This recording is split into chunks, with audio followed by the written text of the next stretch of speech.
Tem países medianos que é feito um estudo de acordo com o clima para aplicar determinado asfalto. Enquanto isso, a gente trabalha com asfalto que repercute na vida do cidadão. Nós estamos dentro de Fortaleza, nós caminhamos, nós dirigimos dentro de Fortaleza, às vezes você se depara com um buraco que pode ceifar uma vida a qualquer momento. Verdade. Então, um cidadão...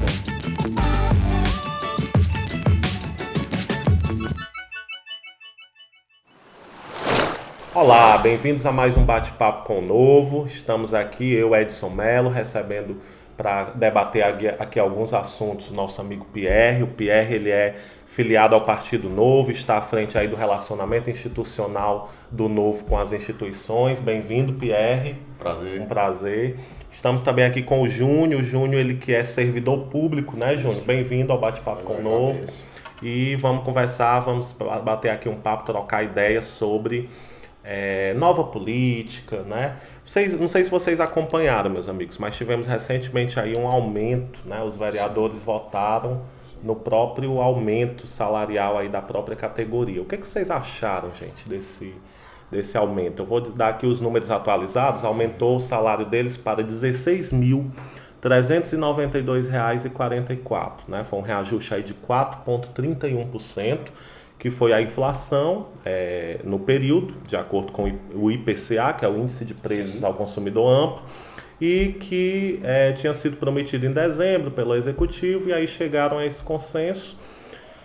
E só teve um vereador que votou contra, o restante, todos que estavam presentes. Total de 43. Isso. O que vocês acharam, gente? Isso aí, Pierre, Júnior. Inicialmente, o que há de mais preocupante é o fato de apenas um vereador se contrapor a algo que é feito nesse momento, enquanto o país, né, atravessa uma crise econômica, uma crise política.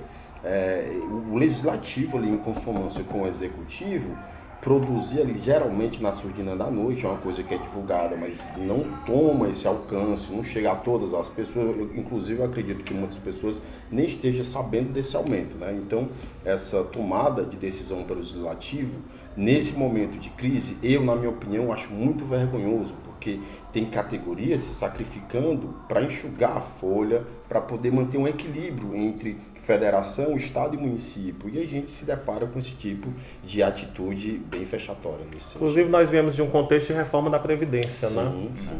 E sem dizer também a questão que, é 4 e alguns porcentos em cima da inflação, como a gente espera que outras categorias também tenham um reajuste parecido ou similar, só que tem o impacto do todo, 16 mil e tanto. Assim, hoje em dia, qualquer cidadão na nossa cidade que tivesse algo parecido a isso, ele seguramente não teria necessidade de haver um aumento para ele conseguir sobreviver de maneira digna.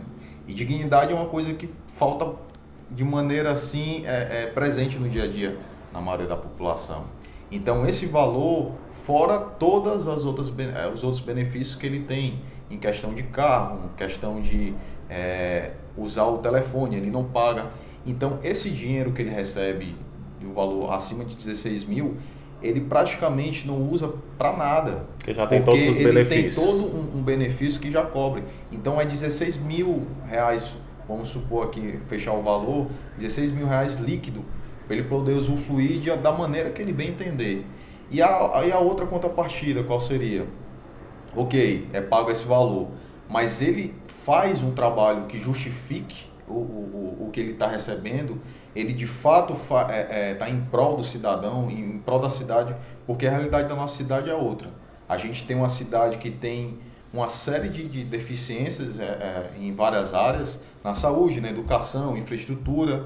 A cidade chove, não sei o que é feito o asfalto, mas existe pessoas... Problema de drenagem. Exatamente, né? A gente tem um sério problema de drenagem e querem fazer intervenções que são por curto prazo, que vai resolver ali momentaneamente, mas a gente sabe que não é pensado de maneira a longo prazo.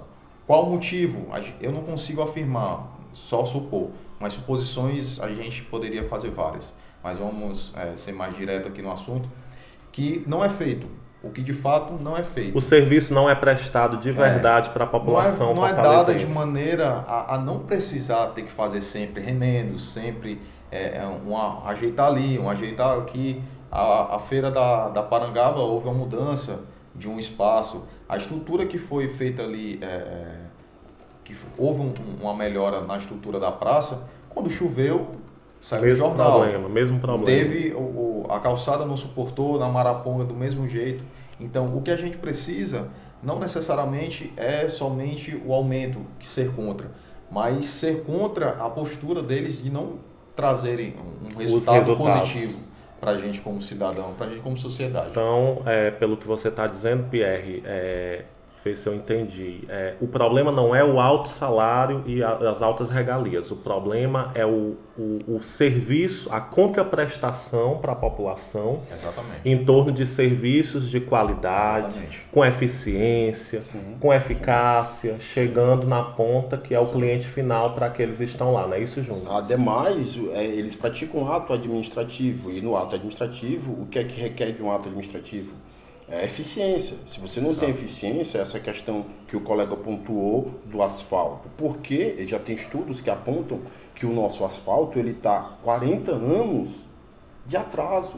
Tem países, não estou falando dos países mais desenvolvidos, tem países medianos que é feito um estudo de acordo com o clima para aplicar determinado asfalto. Enquanto isso, a gente trabalha com asfalto que repercute na vida do cidadão. Nós estamos dentro de Fortaleza, nós caminhamos, nós dirigimos dentro de Fortaleza, às vezes você se depara com um buraco que pode ceifar uma vida a qualquer momento. Verdade. Então um cidadão tem que se dirigir até o buraco, fazer uma espécie de vídeo, como já aconteceu na Barra do Ceará, bem recentemente.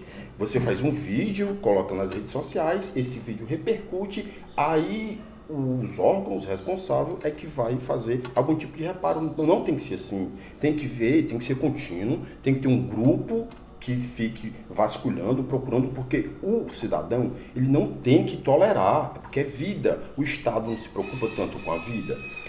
Temos uma legislação de trânsito de primeiro mundo. Agora, o que é que acontece? Há uma dissonância entre as vias que a gente anda, que foram projetadas para carroças, a frota cresceu, a gente tem em Fortaleza mais de 1 milhão de carros, muitos carros, enquanto isso, houve esse destoamento, essa desproporção do crescimento da frota e as vias que nos dão, vias que pararam no tempo, vias que não cresceram junto, não acompanharam o crescimento da cidade, o crescimento da frota de veículos. Isso é um absurdo. Por que a gente não traz isso em pauta? Por que a gente discute isso? Porque discutir as vias, discutir a qualidade do nosso asfalto é discutir vida.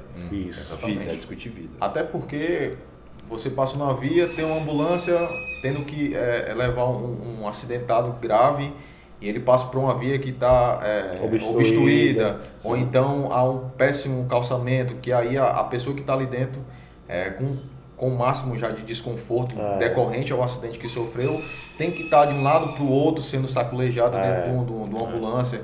Se você pegar as ideias que vêm, né, do Executivo em consonância com o Legislativo para Fortaleza, você pega essa mobilidade, melhorou a mobilidade, a questão das ciclovias, super legal a ideia, super legal a ideia do corredor dos ônibus, mas o que é que acontece? Eu pego uma estrutura, monto uma ideia que é boa de ciclovia, mas se você pegar o Código de Trânsito brasileiro, ele diz o quê? Que você tem a ciclovia e você tem que ter 1,5 metro do ciclista. Se eu coloco a ciclovia e exijo o que o Código de Trânsito diz, acaba com as vias de Fortaleza. Ou seja, se implanta ideias muito boas mas em Fortaleza, prática, mas que a estrutura não suporta. Não permite. Ignora a própria legislação. E paralelo a isso, que você tem uma estrutura obsoleta para a nossa população, está lá o fiscal olhando como que você se comporta com a legislação de primeiro mundo em uma estrutura obsoleta. Adaptação. Enfim, isso chega a ser patético. Então, a gente tem que fazer sempre essa crítica direcionada à questão legislação, estrutura e a vida que está no meio dessa discussão. Né? E vida é o nosso, vida é o nosso bem maior. A gente não pode brincar com vida, né? Falando em vida, eu queria também muito bom a exploração, né, que vocês colocam sobre a questão da mobilidade, questão do trânsito e das vias. E outra dificuldade que Fortaleza padece, que é a questão da segurança pública, né? Nós vivemos um caos na segurança pública, e não é de hoje, certo? Isso vem se arrastando há muito tempo, não há uma efetividade, eu poderia dizer, na política de segurança pública que temos vivido a nível país como um todo. E nós temos aí um dado que até é positivo, né? Vamos ver como é que vocês analisam. O Ceará ele fechou o ano de 2019 com 50%, metade de redução nas mortes por crimes violentos. Foi o melhor resultado da década. Aí eu queria saber de vocês, mesmo com todas as dificuldades que a gente tem enfrentado, Fortaleza é uma cidade absurdamente violenta, isso é fato. Sim. Nossa população é assaltada na porta de casa, você entra na sua garagem naquela velocidade com medo de ser abordado a qualquer momento pela ação criminosa, mas tivemos esse resultado positivo, fruto de algumas ações que eu queria saber de vocês para a gente debater aqui também. A quais ações vocês atribuem essa melhoria na segurança pública? Se a gente comparar a nível Brasil, reduziu 23% da violência como um todo, dos homicídios no nível nacional. No Ceará reduziu metade, 50%.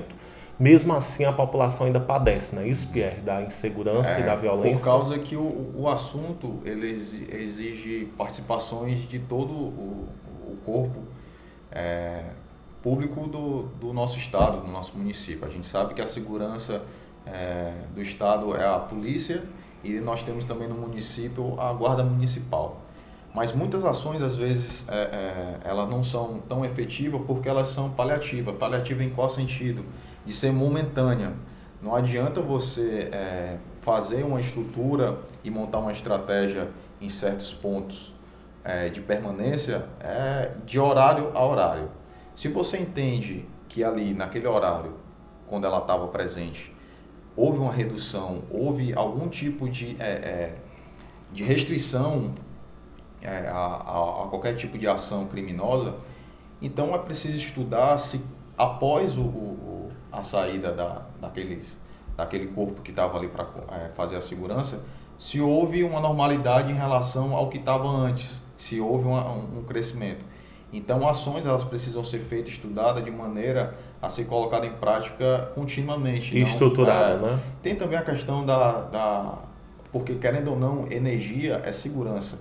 Se você tem um ambiente, uma rua, que ela está escura, ou então de alguma forma a calçada está ruim, está cheia de entulho ou de árvores que são podadas e não são destinadas, a pessoa prefere passar numa outra rua seguinte, 2 quarteirões depois, que tenha uma iluminação e que ela esteja de alguma forma desobstruída. Entendi. Então, existem impactos que não são mencionados por segurança, que muitas vezes tem um impacto significativo. Então, o papel da comunidade local, pelo que você está me dizendo, também, é fundamental. E junto ao poder público, de manter aquela via, de alguma forma, usual. Iluminada, com calçadas. A gente enxerga também, hoje em dia, tem uma questão de segurança, não somente por questões de criminalidade, mas a segurança de quem tem redução de mobilidade, ou então quem é mais idoso. Existem bairros que as calçadas elas não têm um alinhamento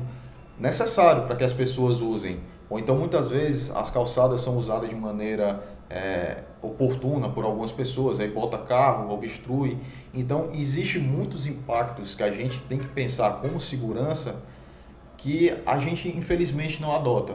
Segurança não é somente você poder sair numa rua, usar um telefone e não ser roubado. Mas segurança existe na segurança de poder se deslocar para algum ambiente, algum local, onde você possa, quem tem familiar com cadeirante ou então mais idoso, sabe que às vezes é muito chato você ter que recorrer sempre à rua. Então você se expõe a uma situação de risco que não faz muito sentido. A própria liberdade de ir e vir. Exatamente. Né? O básico, a gente sofre muito disso. O básico não é dado à nossa população. Entendi. Então a gente tem que pensar de uma forma diferente, de uma forma nova, uma política que traga os direitos básicos, que funcione. Não é só trazer, colocar lá e pronto. Não, é trazer, ver que funciona e continuar acompanhando para que ela continue sempre, para que ela não gere mais gastos, mais danos à população. Perfeito. O Pierre falou de política nova, Júnior. Sim. E aí, o que é essa política nova? Ele até foi um pouco mais além. De fato, a questão de segurança, ela está para além de você não estar ali à mercê de ter o seu bem subtraído. Da ação criminosa. Justamente, ela compreende também que, de novo, a gente acaba voltando para a questão estrutural da cidade. É quase que cultural, olhando pelo espectro do pedestre, ele anda, ele tem um hábito, às vezes, tem algumas ruas em Fortaleza que ela até permite que você esteja ali na calçada. Só que o hábito de andar na rua, sem obstáculo nenhum, que é assim que deveria ser as nossas calçadas, faz com que ele sempre se mantenha ali na pista e vem alguém no veículo e fica aquela rivalidade. O rapaz que está no carro reclama do pedestre, o pedestre reclama que está no carro, e assim os motociclistas são condenados a permanecer ali no corredor, eles acham que são certos, de viverem no corredor, isso gera acidente, isso não é discutido, porque na verdade no momento que o município, porque tem na legislação também, dizendo que o motociclista ele não deve ficar nos corredores, mas o que é que ele vai fazer se não tem outro local para ele percorrer? Tá tudo ali. Como a gente não tem o básico, a gente vive de se adaptar. A gente se adapta ao meio, toda a vida. Justamente. Então, um corredor para motociclistas seria uma ideia, talvez, uma possibilidade. Quanto a essa segurança mais criminal, né, teve a questão a nível nacional, a gente já estava com a atmosfera, é uma pauta, segurança é uma pauta sempre presente. Você vai comprar um bem, um carro, você não pensa na sua família, você não pensa na sua esposa, você não pensa no seu amigo, você pensa em alguém que vai subtrair. Você pensa se o local é minimamente seguro ou não. Justamente. Primeira coisa é o seguro. Se o seu portão vai resistir à ambição de alguém subtrair aquele seu bem e por aí vai. Então, dentro dessa perspectiva, é importante salientar que a nível nacional já teve políticos que se projetaram com essa pauta. Né? A gente teve um fenômeno recente na figura do Bolsonaro. Então, eu acho que essa atmosfera de atendimento, pelo menos na ideia dessa pauta, contribuiu de alguma forma, inclusive algumas atitudes, algumas medidas, elas estão sendo tomadas no medida que vai ser produzido, vai ser construído um presídio federal aqui. A ideia é que quando se corta a cabeça, o corpo cai. Verdade. Então, quando você desloca o crime organizado em uma segurança máxima, em presídios de segurança, contribui de alguma forma para que essa criminalidade diminua sobremaneira. Perfeito, perfeito. E a nova política hoje, se você tivesse que resumir para quem nos assiste no canal Bate-Papo com o Novo, o que seria a nova política? O Novo, ele traz uma mentalidade liberal, inclusive essa questão liberal ela tem que ser muito debatida com a população.